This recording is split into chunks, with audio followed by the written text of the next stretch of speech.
So let's start. This is the convection, and in this one we will cover introduction of convection, type of convection, concept of hydrodynamic boundary layer, which is known in short form HBL, and momentum equation over flat plate. Clear? Momentum equation over flat plate. So let's move and consider one by one. Let's take our introduction part.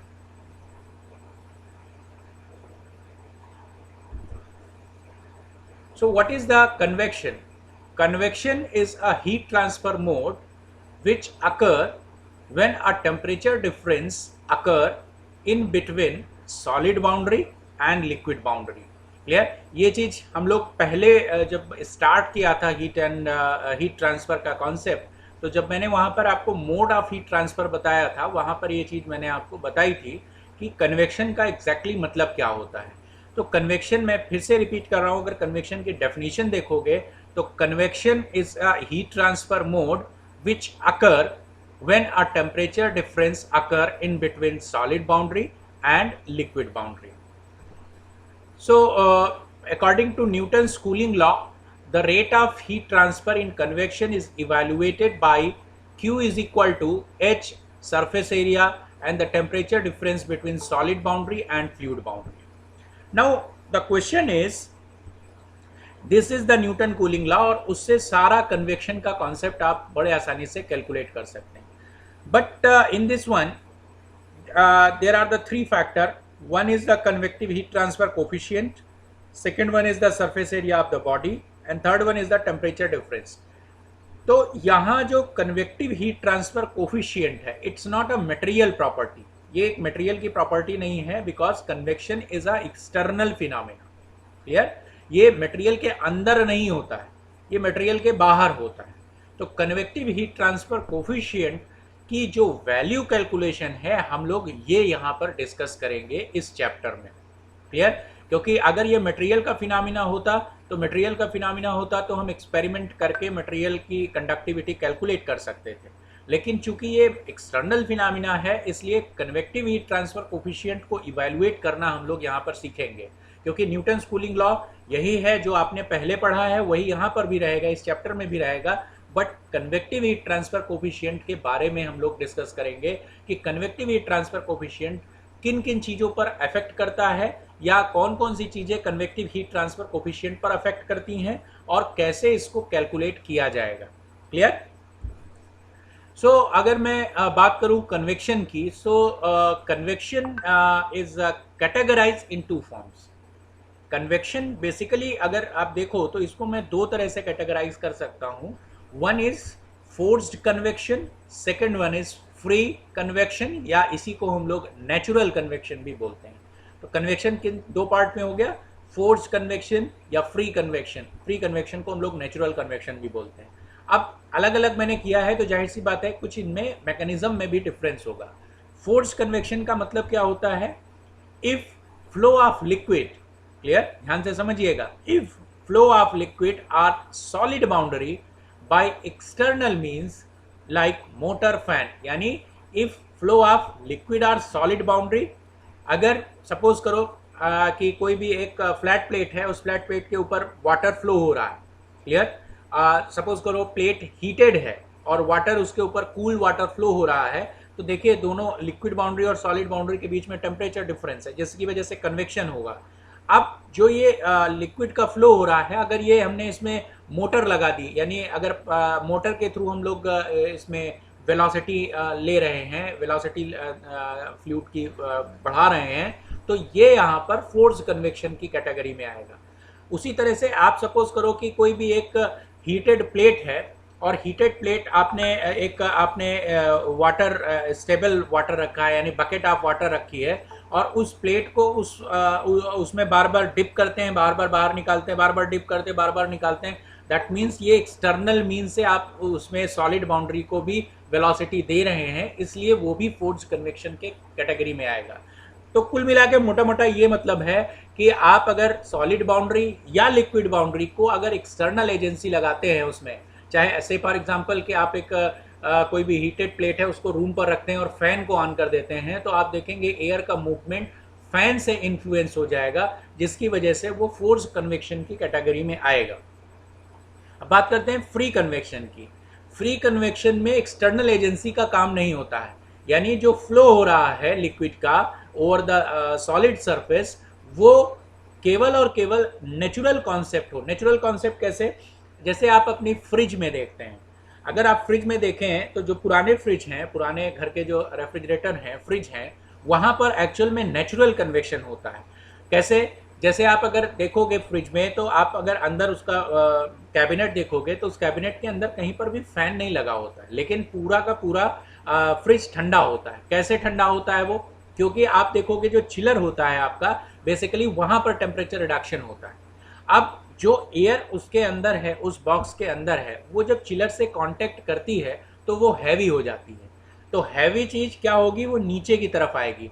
तो वो जब नीचे की तरफ आ रही है तो जो वार्मर चीज है, यानी जो हॉट वाली चीज है, क्योंकि जब वो नीचे तभी आ पाएगी जब नीचे का दो लेयर को बीच में आप कंपेयर करो तो ऊपर वाली लेयर नीचे तभी आ पाएगी जब नीचे वाली लेयर ऊपर चली जाए। तो अगर आप देखोगे तो जो ठंडी वाली लेयर है उसकी डेंसिटी और जो उसके नीचे वाली लेयर है उसकी डेंसिटी, इन दोनों के बीच में डिफरेंस है, डेंसिटी डिफरेंस है। तो due to the density difference एक बॉयनेंसी फोर्स एक्ट करता है, और वो बॉयनेंसी फोर्स वार्मर वाली जो लेयर है एयर की, उसको ऊपर की तरफ एक्सट्रैक्ट कर ले, ऊपर की तरफ ड्रैग फोर्स लगता है उसमें, और उसकी वजह से एयर हॉट एयर ऊपर उठ जाती है और इस तरह से एक प्रॉपर सर्कुलेशन बन जाता है। तो यहाँ पर भी एयर का मूवमेंट है, लेकिन ये एयर मूवमेंट किसी भी एक्सटर्नल एजेंसी से नहीं है, इसलिए हम इसको फ्री कन्वेक्शन या नेचुरल कन्वेक्शन बोलेंगे। क्लियर? जितने भी आपको एग्जांपल्स दिखते हैं, से फॉर एग्जांपल जैसे मैंने आपको एग्जांपल दिया इस चीज़ का, आपके घर के फ्रिज का, आप इसी तरह से एक कप चाय अगर आप लेते हैं, आप देखिए उसमें मैं फोर्स और फ्री दोनों को डिफरेंस करके बताता हूँ। एक कप चाय अगर आप लेते हैं और चाय गर्म है और आप उसको तुरंत पीना चाहते हैं, तो आप क्या करेंगे? आप अपने मुंह से उसमें एयर का ब्लो करेंगे। तो अगर आप ये देखेंगे तो आप एक्सटर्नली एयर की वेलोसिटी को बढ़ा रहे हैं over the surface of the T. Clear? तो यहां पर अगर आप देखोगे तो एयर का मूवमेंट आपने बढ़ाया है, इसलिए इसकी वजह से फोर्स कन्वेक्शन कहा जाएगा। लेकिन अगर आप उसी चाय को थोड़ी देर के लिए रूम पर रख दें, अगर फैन ना चल रहा हो, तो वो नेचुरली धीरे धीरे करके ठंडी हो जाती है। इस तरह की चीज को हम लोग नेचुरल कन्वेक्शन बोलते हैं। तो ये कॉन्सेप्ट फोर्स और नेचुरल कन्वेक्शन का आपको आई थिंक समझ में आया होगा। So let us move further. Let us talk about the force convection. और अब हम लोग क्या कर रहेंगे, अपने आप को, अब आप देख रहे हैं कि मैं कैसे मूव कर रहा हूँ। पहले कन्वेक्शन को मैंने कैटेगराइज कर दिया फोर्स कन्वेक्शन और फ्री कन्वेक्शन में। तो अब जो इस चैप्टर में हम लोग डिस्कस करेंगे, ठीक है, वो फोर्स कन्वेक्शन है। फोर्स कन्वेक्शन को भी फर्दर कैटेगराइज किया जाता है। Force convection is further categorise in two forms: external force convection and internal force convection. What is the external force convection? External force convection means when fluid flow over surface. Clear? Say for example आपने एक flat plate consider किया, उस flat plate के ऊपर कोई भी fluid flow हो रहा है। क्लियर? और अगर इस फ्लूइड में और सरफेस में इन दोनों के बीच में टेम्परेचर डिफरेंस है, तो इस तरह की चीज को हम लोग एक्सटर्नल फोर्स कन्वेक्शन बोलेंगे। से फॉर एग्जाम्पल एक कोई सिलेंडर है, उस सिलेंडर के ऊपर से अगर हॉट एयर फ्लो हो रही है, तो अगर ऐसा हो रहा है तो इस तरह की चीज को भी हम लोग एक्सटर्नल फोर्स कन्वेक्शन बोलेंगे। क्यों? क्योंकि जो फ्लूइड फ्लो हो रहा है वो ओवर द सरफेस हो रहा है। दूसरा जो मैंने कैटेगराइज किया है, ये देखिए, internal force convection. Internal force convection का मतलब क्या है? When fluid flow inside the pipe or sphere. अब आप कहेंगे सर स्फीयर के अंदर फ्लो कैसे होगा? स्फीयर के अंदर फ्लो होने का मतलब है कि एक स्फीयर कंसीडर किया आपने और उस स्फीयर में आपने कोई भी फ्लूइड को रख दिया है, और जो फ्लूइड का टेम्परेचर है जो और inside temperature of the sphere, इन दोनों के बीच में डिफरेंस है। ठीक? तो अगर आप यहाँ पर देखोगे तो पूरा जो स्फीयर है वो फ्लूइड को कवर कर रहा है। उसी तरह से अगर एक पाइप है, उस पाइप के अंदर आपने फ्लूइड को फ्लो कराया, तो अगर आप देखोगे जो फ्लूइड की बॉडी है which is covered by a solid boundary of a pipe, clear. तो इस तरह में जो कन्वेक्शन होगा, यहाँ पर भी चूंकि कांटेक्ट है फ्लूइड का सॉलिड के साथ में, तो इन दोनों के कांटेक्ट की वजह से एक कन्वेक्शन कंसीडर किया जाएगा। और यहाँ पर जो कन्वेक्शन कंसीडर किया जा रहा है, इसमें जो फ्लूइड का फ्लो है वो किसी एक्सटर्नल मीन से है। एक्सटर्नल मीन्स मतलब आपने यहाँ पर फैन इंस्टॉल किया हुआ है या आपने वहाँ पर पंप इंस्टॉल किया हुआ है, तो इस तरह की चीज़ों को हम लोग इंटरनल फोर्स कन्वेक्शन बोलते हैं। मैं कुछ एग्जांपल एक्सटर्नल फोर्स कन्वेक्शन और इंटरनल फोर्स कन्वेक्शन के बता रहा हूँ, तो शायद आपको आइडिया और क्लियर हो जाएगा। एक्सटर्नल फोर्स कन्वेक्शन, जैसे आप कोई हीटेड प्लेट कंसीडर करें और हीटेड प्लेट को कमरे में फैन चलाइए और फैन चला के रख दीजिए, तो वो जो कंसीडर किया जाएगा, it is considered in the external force convection means. अब दूसरा एग्जांपल लीजिए, से फॉर एग्जांपल जो आपके घर में गीजर है, अब उस गीजर में आप गीजर में तो वैसे आप नहीं एग्जैक्टली समझ पाएंगे। अगर मैं बॉयलर का एग्जांपल ले रहा हूँ, अगर मैं इसमें वाटर ट्यूब बॉयलर ले रहा हूँ, तो आप देखेंगे कि एक ट्यूब है, ट्यूब के अंदर वाटर फ्लो हो रहा है और ये किसकी सराउंडिंग में रखा हुआ है, एक फर्नेस में रखा हुआ है जिसमें हॉट एयर के साथ में कांटेक्ट हो रहा है, फ्लू गैसेस के साथ में कांटेक्ट हो रहा है। तो जाहिर सी बात है कि जो पाइप का बाउंड्री है वो हीटेड हो जाएगा और जो पंप के थ्रू जो फ्लूइड उसके अंदर फ्लो हो रहा है वो ठंडा है। तो अब क्या होगा, दोनों के बीच में टेम्परेचर डिफरेंस है और इस टेम्परेचर डिफरेंस की वजह से एक कन्वेक्शन हीट ट्रांसफर होगी और यहाँ पर जो वाटर है वो हीटेड हो जाएगा। इसका अपोजिट कंडेंसर में होता है। कंडेंसर में हॉट लिक्विड पाइप के अंदर फ्लो करता है और वो अपनी एनर्जी को ट्रांसफर करता है सराउंडिंग में। लेकिन इन दोनों केसेस में आप देखोगे तो आप ये पाओगे कि जो बॉडी है फ्लूइड की, वो फ्लूइड की body completely covered by a solid boundary. तो अगर ऐसा आपको कुछ समझ में आता है, ऐसा कोई चीज आपको कहीं पर दिखती है, तो वहां पर कॉन्सेप्ट्स बदल जाते हैं, पूरी तरह से कॉन्सेप्ट्स बदल जाते हैं। External force convection is very easy as compare to the internal force convection. तो ये चीज कैटेगराइज मैंने किया और आपको ये चीज समझनी जरूरी है।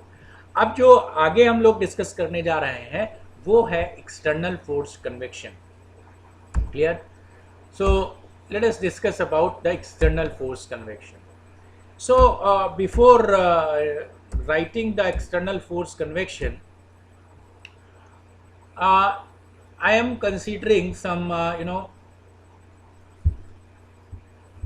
some concepts and the basic concept of hydrodynamic boundary layer concept. This is the hydrodynamic boundary layer. I think इसका थोड़ा बहुत नॉलेज आपको अपने जो एफएम में पढ़ा है वहाँ से होगा। अब मैंने यहाँ पर आपको एक आप देख रहे हैं, एक डायग्राम मैंने आपको बना के दिखाया है और इस डायग्राम के थ्रू मैं आपको बताता हूँ कि हाइड्रोडायनेमिक बाउंड्री लेयर का कॉन्सेप्ट क्या है। सपोज करो एक फ्लैट प्लेट मैंने कंसीडर किया एल लेंथ की, clear. This particular edge is known as the leading edge, clear. leading edge, this is leading edge, clear, leading edge, clear. And this particular thing is known as the trailing edge, trail, clear. I am just writing the trail. This is trailing edge, clear. So इसके ऊपर एक fluid flow हो रहा है, clear, with velocity u, clear. कोई भी एक fluid है जिसकी वेलोसिटी u है, विस्कोसिटी ऑफ फ्लूइड म्यू है, क्लियर। जो फ्लूइड इसके ऊपर फ्लो करने वाला है उसकी विस्कोसिटी म्यू है, जो उसकी डेंसिटी है वो रो है, clear. So velocity capital U से मैंने डिनोट किया है, म्यू डायनेमिक विस्कोसिटी है, clear, and rho is the density of that fluid, okay. अब जो मैंने यहाँ पर फ्लूइड को फ्लो किया उसमें क्या रखा है, उसमें अभी मैं थर्मल का कोई कॉन्सेप्ट नहीं अप्लाई कर रहा हूँ, इसलिए बिल्कुल परेशान होने की ज़रूरत नहीं है। तो यहाँ पर जब फ्लूइड फ्लो हुआ तो अगर आप यहाँ पर देखोगे तो क्या होगा, जो पहली लेयर है, इस तरह आप देखोगे इसकी पहली लेयर होगी, आप मेरा पेन देख रहे हैं, this is the first layer which flow over the surface. So definitely surface has some roughness. Clear? surface की कुछ ना कुछ रफनेस होगी, और सरफेस की रफनेस की वजह से जो पहली लेयर है वो क्या होगी, वो पहली लेयर इस सॉलिड बाउंड्री के साथ में स्टिक हो जाएगी. क्लियर? तो यहाँ पर जो अगर वेलोसिटी देखेंगे, मैं इसको स्मॉल यू से डिनोट कर रहा हूँ. This small u is considered as zero. Clear? अगर ये y डिस्टेंस है तो मैं ये डिस्टेंस कंसीडर कर रहा हूँ y is equal to zero. That means y is equal to zero पर u is equal to zero हो जाएगा. Why? Because no slip condition. क्यों? क्योंकि सरफेस में रफनेस है. अब इसके बाद वाली जो लेयर है, जो सेकेंड लेयर है, say this is y is equal to y1. मैंने y is equal to y1 consider किया. अब इस लेयर को अगर आप देखोगे तो क्या ये लेयर भी u is equal to zero होगी? नो. वाई? बिकॉज अब ये जो कांटेक्ट कर रही है वो सॉलिड बाउंड्री के साथ में कांटेक्ट नहीं कर रही है, ये कांटेक्ट लिक्विड बाउंड्री के साथ में कर रही है. और अगर आप कंपेयर करोगे लिक्विड बाउंड्री को सॉलिड बाउंड्री से, तो लिक्विड बाउंड्री के अंदर कोई भी रफनेस नहीं होती है. इसलिए easily y is equal to y1 वाली जो लेयर है वो y is equal to zero layer पर इजिली स्लाइड कर सकती है. अब यहाँ कॉन्सेप्ट आता है आपके विस्कोसिटी का. विस्कोसिटी आपको भी आपने पढ़ा होगा काइनेमेटिक में, फ्लूइड मैकेनिक्स में, सॉरी, फ्लूइड उसमें आपने पढ़ा होगा. Due to the viscosity there is some retardation between the liquid between the fluid layers. Clear? ये आपने पढ़ा है फ्लूइड मैकेनिक्स में. तो अगर आप देखोगे कि चूंकि विस्कोसिटी मैंने आपको म्यू बताया, तो इसलिए y is equal to zero और y is equal to y1 में, इन दोनों के बीच में there is some retardation due to the viscosity. Clear? And due to this the velocity is somehow is increases. It is a small u, but it is not equal to zero. Clear? Let us consider the third layer. एक और layer हम consider कर रहे हैं. This is the u2. Clear? This is the u2 and this one is y2. Clear? तो अगर आप यहाँ पर देखोगे तो जो u2 है उसकी भी वेलोसिटी रिटार्डेड वेलोसिटी मिलेगी. It's not a this called the free stream velocity. Capital you को हम लोग टेक्निकली बोलते हैं free stream velocity. Free stream तब तक है जब तक ये इसके साथ में कांटेक्ट नहीं कर रहा है. जब इसके साथ में कांटेक्ट कर लेगा तो वो रिटार्डेड वेलोसिटी, जो स्मॉल में मैंने लिखा है, these are considered as the retarded velocity. अब अगर मैं वेलोसिटीज को कंपेयर करूं तो आप यहाँ पर क्लियरली समझ सकते हो कि this u2 has greater value as compared to u1 value. Why? What is the reason? The reason is very simple. मैं न्यूटन्स विस्कोसिटी लॉ आपको एक बार बताता हूँ तो शायद आपको समझ में आए. The shear stress is equal to, this is mu times del u over del y. Clear? जितना ज़्यादा shear stress होगा उतना ज़्यादा आपका del u over del y होगा. वाइसा वर्सा भी बोल सकते हैं.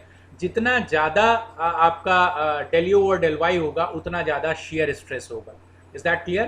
तो shear stress is directly proportional to the velocity and shear stress is also directly proportional to the viscosity. Clear? And viscosity is a function of temperature also. लेकिन अभी मैं temperature के बारे में बिल्कुल डिस्कशन नहीं कर रहा हूँ. तो यहाँ से आप ये समझ सकते हैं कि on increasing y shear stress reduces. On increases y shear stress reduces. On reduction of shear stress, अगर shear stress reduce हो रहा है तो जाहिर सी बात है कि जो retardation लग रहा है between the layers, it also reduces. That's why velocity increases. Clear? ये चीज़ आपको I think मैंने काफ़ी elaborate करके समझाया, काफ़ी समझ में आया होगा. तो इस तरह से आपका धीरे धीरे करके पॉइंट में आप देखोगे ये चीज़ बढ़ती जाती है, बढ़ती जाती है, बढ़ती जाती है. एट समवेयर से मैंने ये पॉइंट कंसीडर किया. ये पॉइंट आप देख रहे हैं. इस पॉइंट पर एग्जैक्टली क्या हुआ? एट समवेयर ये पर्टिकुलर कोई भी x की कंडीशन है. At x is equal to मैं कोई कंसीडर कर रहा हूँ at x is equal to ये x1 है, और इसके अगेंस्ट में ये जो y कंसीडर किया, this y is equal to some value y1। Clear? It's not a y1 y star कर लेते हैं। क्लियर? तो ये कंफ्यूजन नहीं रहेगा। क्लियर? यहाँ पर क्या है सिचुएशन, यहाँ पर जो रिटार्डेड वेलोसिटी है, this retarded velocity is approximately, this is about 99% of free stream velocity. Clear? जो रिटार्डेड वेलोसिटी है, जाहिर सी बात है जैसे जैसे आप y के ऊपर जाते जाते हैं, यहाँ पर देखिए जैसे जैसे y को इंक्रीज करते जाते हैं शेयर स्ट्रेस रिड्यूस होता जाता है, और जैसे जैसे शेयर स्ट्रेस रिड्यूस होगा वैसे वैसे वेलोसिटी बढ़ती जाती है। तो एक जगह ऐसी आएगी जहाँ पर वेलोसिटी जो है approximately equal to the free stream velocity होगी। तो इस तरह के एक पॉइंट ये हो गया, एक पॉइंट इस तरह का ये हो गया, यहाँ पर ये पॉइंट हो गया, यहाँ पर ये पॉइंट हो गया, इनिशियली ये पॉइंट यहाँ पर है y इज इक्वल टू 0 पर। तो इस तरह के पॉइंट्स आपके फ्लैट प्लेट के ऊपर फॉर्म होंगे, और उन सारे जो पॉइंट्स है अगर उसका आप लोकस कंसीडर करेंगे, so this locus is known as the, that is HBL। Clear?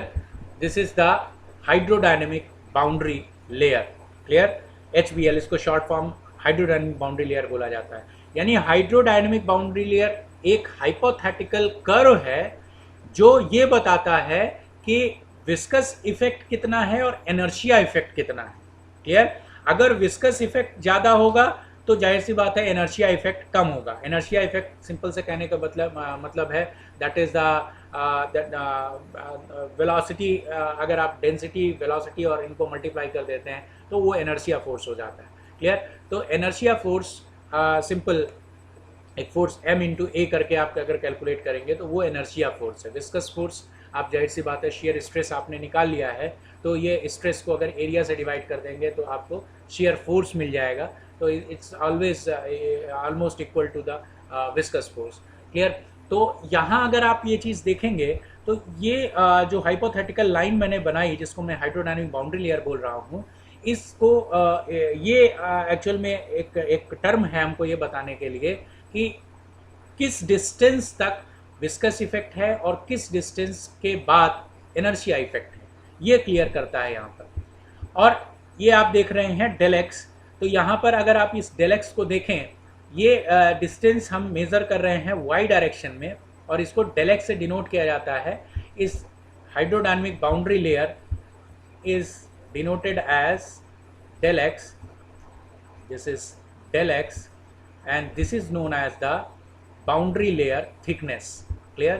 This is known as the thickness, thickness. Clear? This is thickness, boundary layer thickness. This called the hydrodynamic boundary layer thickness del x. यानी hydrodynamic boundary layer thickness वो distance है जहां पर small u यानी retarded velocity is approximately equal to the free stream velocity. Clear? अब यहाँ एक चीज़ और समझते हैं हम लोग कि टाइप ऑफ फ्लो। यहाँ मैं ये चीज़ नहीं डिस्क्राइब करने वाला हूँ क्योंकि ये चीज़ आपको मालूम है। टाइप ऑफ फ्लो आपने पता है कि लैमिनार फ्लो और टर्बुलेंट फ्लो, दो तरह के फ्लो होते हैं। लैमिनार फ्लो वो फ्लो होता है जिसमें आप जो फ्लूइड पार्टिकल्स हैं, the fluid particles move in a stream line. Clear? जैसे जैसे आप यहाँ पर एक कर्व देख रहे हैं, मैं इस कर्व को आपको डिफाइन करता हूँ कि व्हाट इज दिस कर्व। आपको एक कर्व मैं दिखाता हूँ, what is this curve. This curve is पहले लैमिनार और फ्लो और टर्बुलेंट फ्लो समझ लेते हैं। तो लैमिनार फ्लो और टर्बुलेंट फ्लो के लिए जैसे मैंने कहा कि लैमिनार फ्लो में अगर आप देखोगे तो जो फ्लूइड पार्टिकल्स हैं, these move in the free stream. Clear? That means stream line flow आपको दिखेगा। लेकिन टर्बुलेंट में क्या होता है, it's may be rotation, it may be in that direction, it may be in that direction, it may be in that direction. Clear? It may be in that direction. That means turbulent flow में जो fluid particles हैं वो सारे fluid particles किसी भी specified path को follow नहीं करते हैं, इससे ये नॉन स्ट्रीम फ्लो होता है। और जनरली जो रियल लाइफ फ्लो है आप कंसीडर करेंगे वो सारे के सारे टर्बुलेंट फ्लो ही होते हैं। लेमिनार फ्लो आप प्रैक्टिकल लाइफ में बहुत रिस्ट्रिक्शंस, बहुत कंसीडरेशंस के बाद आप फॉलो कर पाएंगे। लेकिन अगर आप टर्बुलेंट फ्लो को फॉलो करते हैं तो चूंकि आप यहाँ पर जैसे मैंने बताया कि जो फ्लूइड पार्टिकल्स की डायरेक्शंस है वो बहुत अनप्रिडिक्टेबल रहती है, इसलिए आप इसकी एनालिसिस करना काफ़ी कॉम्प्लिकेटेड है। तो एनालिसिस पर्पज से हम लोग हमेशा लेमिनार फ्लो को फॉलो करते हैं। लेमिनार फ्लो और टर्बुलेंट फ्लो का बेसिक कॉन्सेप्ट आपको समझ में आया। अब नेक्स्ट बात करते हैं, ये जो मैंने कर्वेचर बनाया है, ये कर्वेचर क्या है? This is for laminar flow. Clear? मैं यहाँ पर एक्सटर्नल फोर्स कन्वेक्शन लेमिनार के लिए डिस्कशन कर रहा हूँ। लेमिनार, टर्बुलेंट को आप भूल जाइए। Laminar, laminar, this is laminar. Clear? तो जो ये फ्लो हो रहा है ये हम एज्यूम कर रहे हैं कि ये स्ट्रीम लाइन फ्लो है। तो यहाँ पर जो सारे पार्टिकल्स हैं उनकी जो डायरेक्शन है वो यूनी डायरेक्शन है, उसमें कोई भी रोटेशनल वेलोसिटी वगैरह नहीं है, इसलिए इसको हम लेमिनार फ्लो बोल रहे हैं। अब अगर आप यहाँ पर देखोगे तो ये position that is u is equal to 0, at this u is equal to u1, u is equal to u2, u is equal to u3, u is equal to u4, like this. So continuously when we are moving in the y direction, velocity is continuously increases. At this condition, what happen? Small u is equal to, this is 0.99 of free stream velocity. Clear? तो अगर आप इस सारे points की velocity किसी particular y पर अगर आप कंसीडर करोगे और उनका लोकस कंसीडर करोगे, so you get the parabolic shape. This is the parabolic shape. Clear? This called the parabolic shape. This is parabolic profile. Clear? इसको हम लोग क्या बोलते हैं? Parabolic profile. तो ये क्या है एक्चुअल में? This is the velocity profile. This called velocity profile. Velocity profile. This called a velocity profile, which is known in a parabolic nature. But this is for laminar flow only. Clear? ये केवल और केवल laminar flow के लिए ही consider करना है आपको. Clear? अब अगर आप देखोगे यहाँ पर, तो यहाँ पर मैंने लिखा है पोटेंशियल फ्लो, जिसमें एनर्शिया इफेक्ट है, और ये है आपका विस्कस फ्लो कह सकते हैं बाउंड्री लेयर के अंदर. ये जो आपने डॉटेड लाइन से मैंने दिखाया, this is the viscous flow. तो एक डायमेंशनलेस नंबर है, आपने पढ़ा होगा इसको फ्लूइड मैकेनिक्स में. This called the Reynold number. Clear? And this Reynold number is the inertia force to the viscous force. Inertia force और विस्कस फोर्स इसको कहते हैं. तो इसको Reynold number is equal to inertia force upon viscous force. So it is written as rho UL upon mu. So also it is written as UL upon nu, because mu upon rho is known as the kinematic viscosity. So let us move further.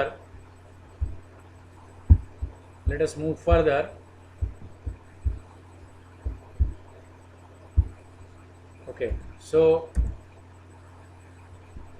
next one is, what is the hydrodynamic boundary layer?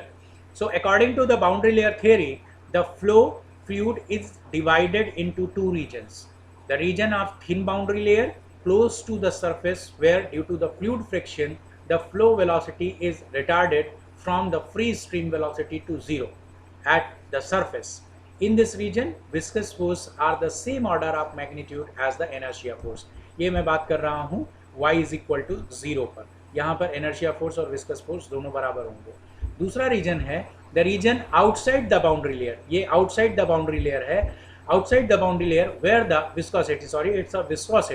Viscosity is 0 and viscous force can be completely neglected. जैसे मैंने आपको पहले बताया था, this value is completely neglected in comparison with inertia force. यानी वहां पर free stream flow हो रहा होगा. यानी इसके बाहर अगर आप वेलोसिटी देखोगे, ये पूरी की पूरी वेलोसिटी इनर्शिया फोर्स यानी फ्री स्ट्रीम वेलोसिटी कंसीडर किया जाएगा, लेकिन इसके अंदर सारी वेलोसिटी रिटार्डेड वेलोसिटी कंसीडर की जाएगी. इस चीज़ को बहुत ध्यान से समझिए. In case of flow with high Reynold number, मैंने जैसे आपको पहले रेनॉल्ड नंबर डिफाइन किया, which is the ratio of viscous force to inertia force to the viscous force.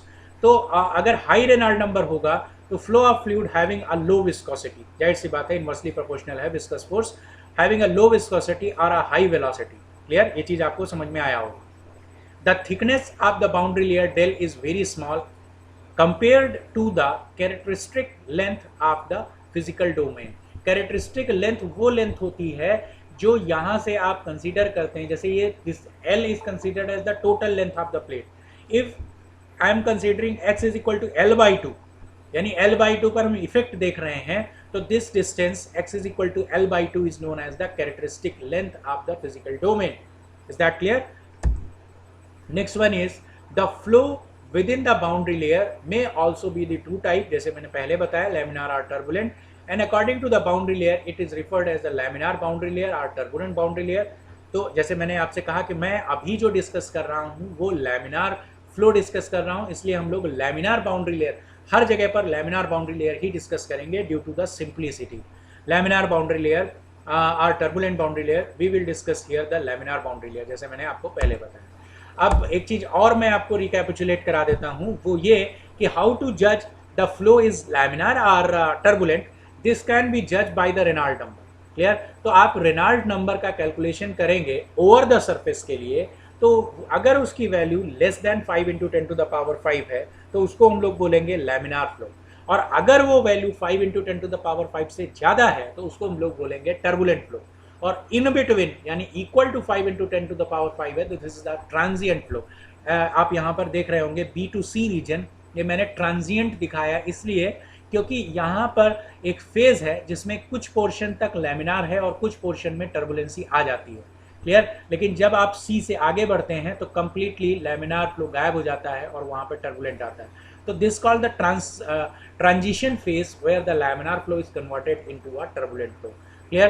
तो ट्रांजिट के लिए जो रेनॉल्ड नंबर का कैलकुलेशन है वो एक्जैक्टली 5 × 10⁵ होगा, लेकिन आप केवल 5 × 10⁵ लेस देन या 5 × 10⁵ ग्रेटर देन का ही ध्यान रखेंगे। ओके, एक चीज़ और यहाँ पर डिस्कस कर लेते हैं, ये भी आपने पढ़ लिया है ऑलरेडी जब आपने प्रीवियस क्लास में, ये जो आपने फ्लूइड मैकेनिक्स की क्लास में पढ़ा है, ड्रैग फोर्स। तो ड्रैग फोर्स कैसे कैलकुलेट किया जाता है? Drag force is evaluated by the shear stress multiplied by the dynamic head. This is called the dynamic head. This is half rho u square. Clear? And it is multiplied by the area acting. Clear?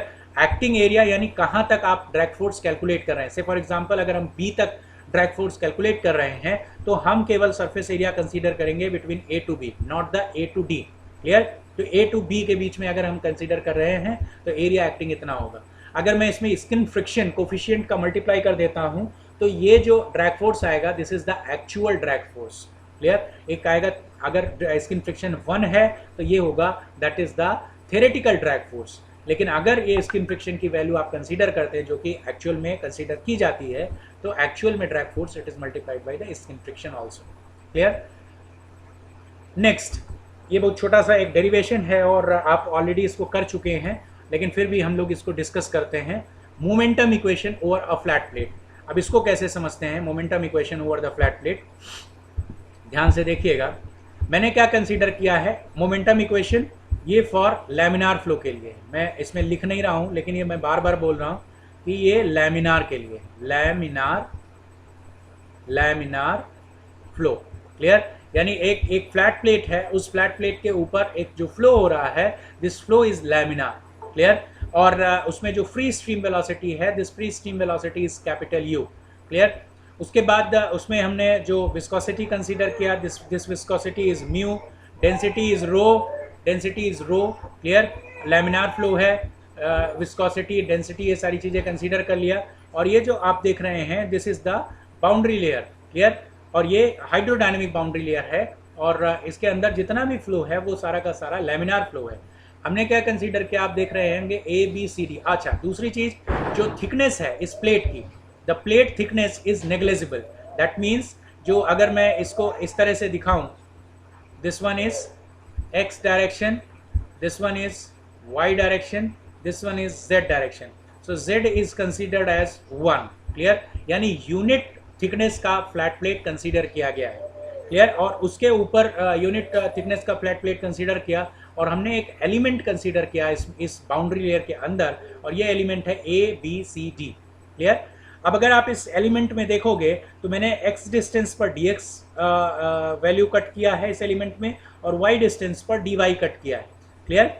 और इसमें चूंकि अगर movement देखोगे तो movement इस direction में है इस पर्टिकुलर एलिमेंट का।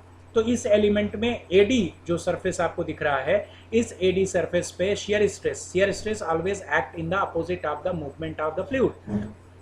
तो यहाँ पर जो लग रहा है दिस इज टाउ वाई, और आप अगर dy डिस्टेंस चेंज करेंगे तो this is the tau y plus dy. Clear? तो ये shear स्ट्रेस इसमें अप्लाई हो रहा है. जाहिर सी बात है x डायरेक्शन में एक प्रेशर फोर्स भी होगा. This pressure force is px. Clear? And in that direction this is px plus x plus this is dx. Clear? x plus dx.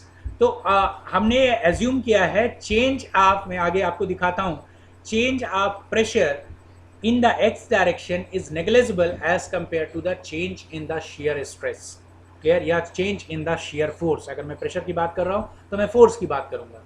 That means this is the our assumption that change in pressure in x direction is negligible as compared to the change in shear force. Clear? So now how to calculate this thing? So you just apply the force is equal to mass into acceleration, Newton's second law. Now the and also we are considered a steady state. Again steady state का clear concept मैं आपको यहाँ पर समझाता हूँ कि steady state का मतलब क्या होता है, क्योंकि अगर मैं fx is equal to mx into ax लिख रहा हूँ तो this is the del v over del t. तो आप कहेंगे कि सर यहाँ पर velocity is a function of time, so how can you say it's a steady state?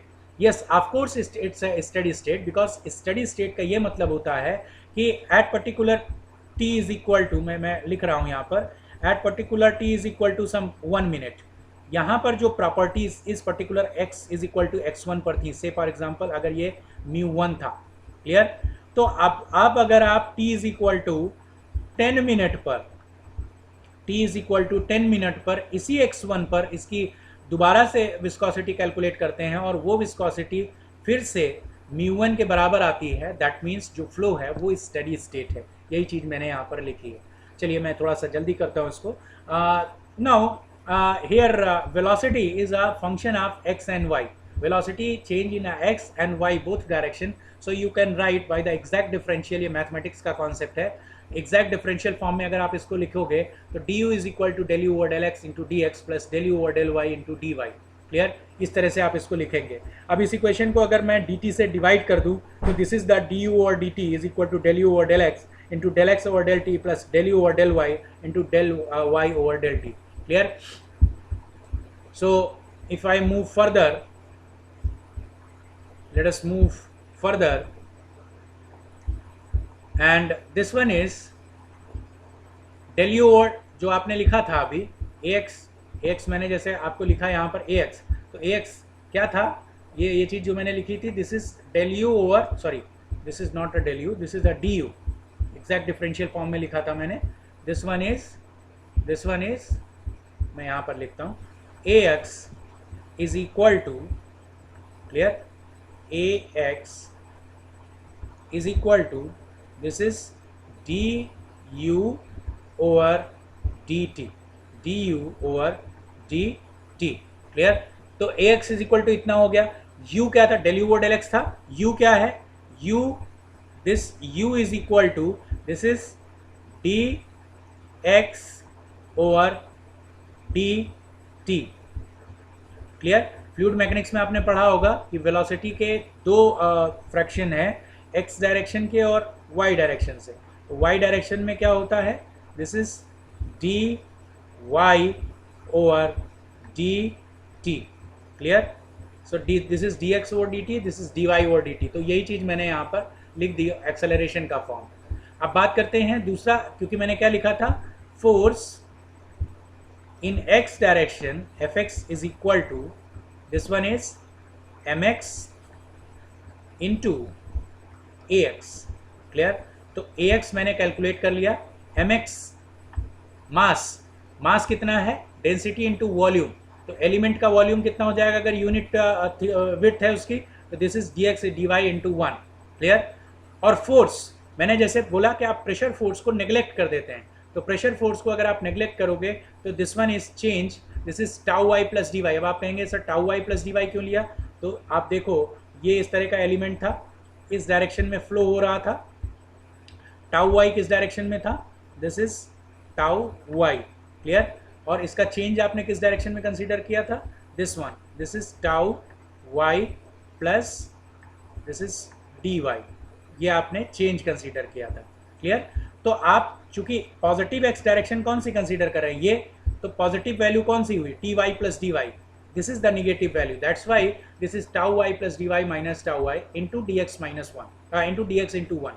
This is the acting area, shear stress multiplied by the acting area, so it is converted into a force.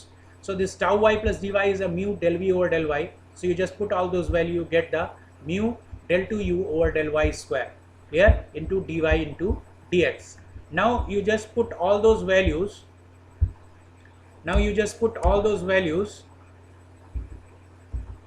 so what you get, so if you put all those values, so you get, when you put all those values, this is mu del 2u और del y square dx dy रो del x del y, सारी value आप put कर दीजिए, तो ये value और ये value cancel हो जाएगी, तो आपको क्या मिलेगा इक्वेशन, u del u और del x plus v del u और del y, रो म्यू को मैंने रो से, रो वैल्यू यहाँ पर ले आइए, तो this is mu by rho, it is known as the nu kinematic viscosity del 2u और del y square, so this one, so this expression is known as the momentum equation. लेकिन इसमें एक assumption आपने follow किया है, और वो assumption मैंने जैसे आपको पहले बताया, वो एजम्पशन कौन सा एजम्पशन है, वो एजम्पशन है that is pressure force in x direction, change of pressure force in x direction is negligible as compared to the change in shear force in y direction, ये assumption है, otherwise यहाँ पर pressure का भी term आएगा। Clear? और दूसरा assumption क्या है, change of velocity in y direction is high as compared to change of velocity in x direction, so that's why del 2u over del y square आया, अदरवाइज इसमें del 2u over del y square plus del 2u over del x square भी आता, तो del 2u over del x square आपने neglect कर दिया, क्यों, क्योंकि वेलोसिटी का जो चेंज है वो y डायरेक्शन में ज़्यादा है as compare to the x direction. Clear? So this is about today's lecture. Now if you have